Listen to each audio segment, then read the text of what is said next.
So for maybe 30 years, off and on, I've had a reoccurring dream, and it's pretty vivid, and the theme is always the same. Um, and maybe it's been more than 40 years because it was before the boogie board. Um,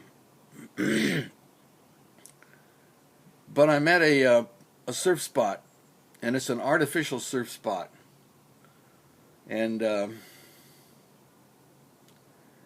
I ride, and then I go up onto it. The waves start getting bigger, and I notice that they are mountains. They're physical mountains, and they're behind where the waves are. They're out further than I'm taking off, and then I'm walking up the hills of these mountains. I'm walking up the path on this first mountain, and it's kind of breaking at the top, and I sort of paddle over it. I kind of get over it like you do in dreams. You just go over it. I get up to the crest of it. I get up to the very top of it, and oh my God, there's another one, and another one. And these things are not like 100 feet or something. These are like 800 or 1,000 feet high. They're just unbelievable, and I'm terrified. But I kind of know that I'm dreaming too, also. So and sometimes I get a wave, but usually I go to the top of this mountain before it breaks, and I jump off towards towards what you would consider the beach, and I soar, and then it turns into a field of like a ski resort. Or I try and lift up my body, and as I dive forward, like you would do if you were going to do a belly skid. We used to call it chesting when we were in high school, where you'd run and skim on the water, Well, before there were skimboards. So as I get down, as I do this, different things happen. I have success, or I just dive through the landscape and come out in another dream. Now, that dream has changed over the years. I've had that dream maybe 20 times, or maybe 50 times, and forgotten 30 of them, a long time, a lot of times.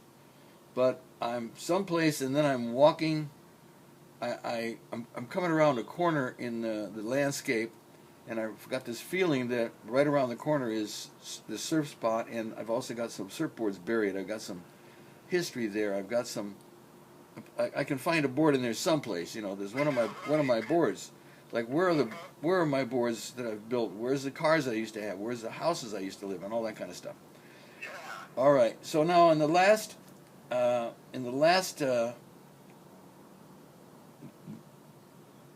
3 months, maybe 4 months, I've had 2 or more reoccurring dreams which involve Hobie. And I've known Hobie's been sick for a long time, and Hobie's ex-wife is my ex-girlfriend before she married. Before. Yeah, you told me that. Right. And That was his first wife, right? that's his first wife that he had his only children with. He had 3 children with her.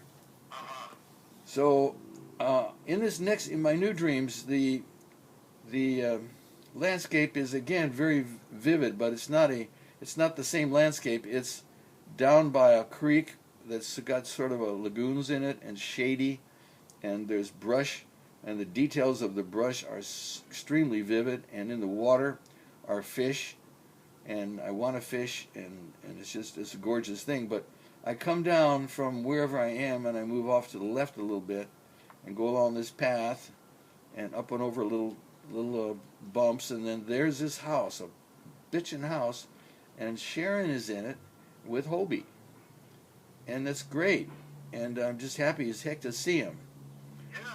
Okay, so now, this is going on and on. So now I go to the Hobie Memorial Service at the Laguna Beach, what used to be the Laguna Beach Golf Course, and still is a golf course with a new name and a new proprietor, who by chance is a surfer. And I'm there late. We get there late, and we sit in the very back row. And I'm there. There's lots of chairs, and there's some people. This Honk is playing. Steve and forget her. And the Woods, Steve Woods, and what's her name? I was just with them yesterday. Anyhow, And so I'm sitting there and I'm looking and I look up at the mountains because it's in a sort of a valley. It's up Aliso Creek, a few hundred yards, maybe 800 yards or something. And there's this meadow, and there are these mountains. They're the same damn mountains that I've been seeing in my dreams for 20, 40, 30 years or something. And the whole layout, really, and the whole layout of a golf course is that you can. I mean, there's Aliso Creek Yeah. water supply, although it's polluted now, but There's the brush, there's the mountains, there's the water. there's the whole thing. Ah!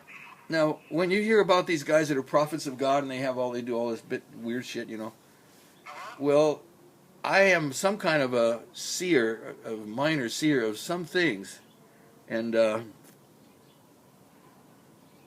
so anyhow, that happened, and so I talked to the owner about it, but it was awkward talking to him because I was stumbling around. There was drinking, and there was people coming, interrupting and kissing guys and all this stuff. But I just wanted to share that with you, Dean. It's a Yeah, well, you told a shorter version to me, last week, and my heart, mind took to it immediately. really. And now accommodating with, but you hadn't gone to that memorial yet. In fact, I think you told me, but you're not sure where that is. It's kind of just a fantasy in your mind. Right. That's, Right. My uncle, related to Nels. Yeah. My uncle Jerry was the right-hand man to George Adamski, the UFO. Right. And he turned me on to, when I was 17, the concepts of astral projection. Right. And I've been thinking a whole lot about that just recently, which fits right into what you're saying, because, astral projection is essentially your spirit. Right. You can project. We actually can travel. We travel now. Right. It's a little harder to get our whole physical body to go along, but our real inside presence, our being, Right. without the body, can actually easily travel. It should. And Yeah. that's exactly kind of what you're talking about. To me, Well, that's appropriate. It's like your awareness. While you're talking to me, and I'm going to say, okay, be aware of your left kneecap. Now be aware of your right index finger. So when you switch your awareness over there, well, there you are, but you're not the other. Exactly. That's exactly it. Einstein figured it out mathematically. Yeah. And that really is exactly it. Yeah. Just what you said. That's So beautiful. you're not only that, Dean. You're also laterally. You could be anywhere that you want, that you allow your consciousness to be, and of course you're going to need to momentarily or longer leave your consciousness from where it is, so you're not looking at the bed springs or the pillow or something this year. But the other thing is, there's another place of this dream. The actual surfing, the way the surf is and the way the waves are. There's a artificial wave machine in Spain, and it's laid out in the kind of grasses that are in the meadow. Those grasses were not in the meadow of this golf course, but they are in this place in Spain. And if you look up artificial waves and put in Spain, it's a wave garden. Look up wave garden. Wave garden in Spain. I'm going to do that. Yeah. God, it's and that's the way the waves are. And there's quite a few people surfing this thing, and they've hidden their boards. I mean, in my dream, they've hidden their boards up in the bushes. It's in a remote area, and this wave garden is made by guys, and they got tarpaulins that the water's in, and it's in a remote. It's in a region in a Basque region there. Yeah, but yeah, it's just really interesting, So as far as and at the memorial service, they're talking about Hobie and Hobie looking down on Hobie. And is he, surely he's, the people make their eyes go up in the air and all this stuff. Hobie's already out of here. And it's not about Hobie. It's not about, like, I'm looking at my left hand right now. It's not about my little finger and my thumb or my index finger or middle finger.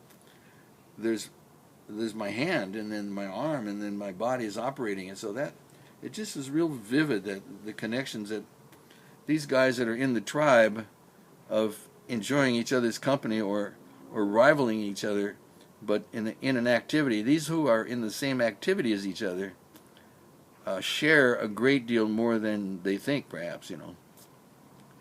So there you have it. Yeah. As Lord Buckley once said, there you jolly well are. There aren't you jolly well are, aren't you? A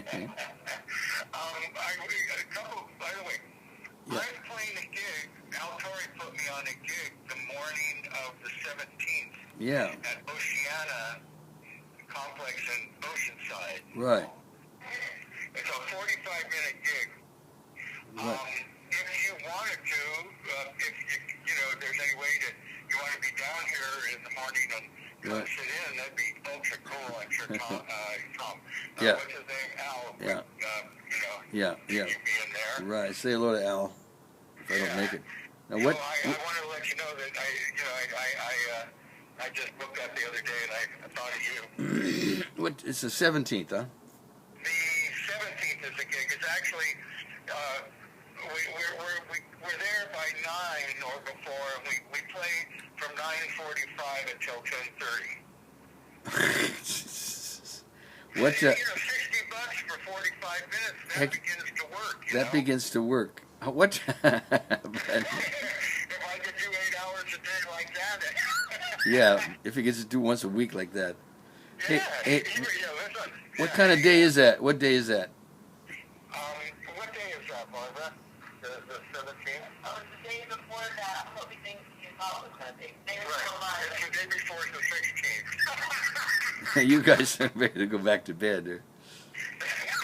Okay, yeah, I'll look that up. I may show up, you know. Yeah, you know where Oceana is? What is that? It's on El Camino Real, just to the south of Mission. You're talking PCH, right? No, it's east about Okay. 3 miles from Oh, the okay. coast. El Camino Real. Okay, yeah. Yeah, it's not the PCH. No. El Camino Real is actually... Right. It's not 101. Yeah, it still about exists. 3 miles east of there. It's actually east of 5 Yeah. by about a mile or so. All right. And we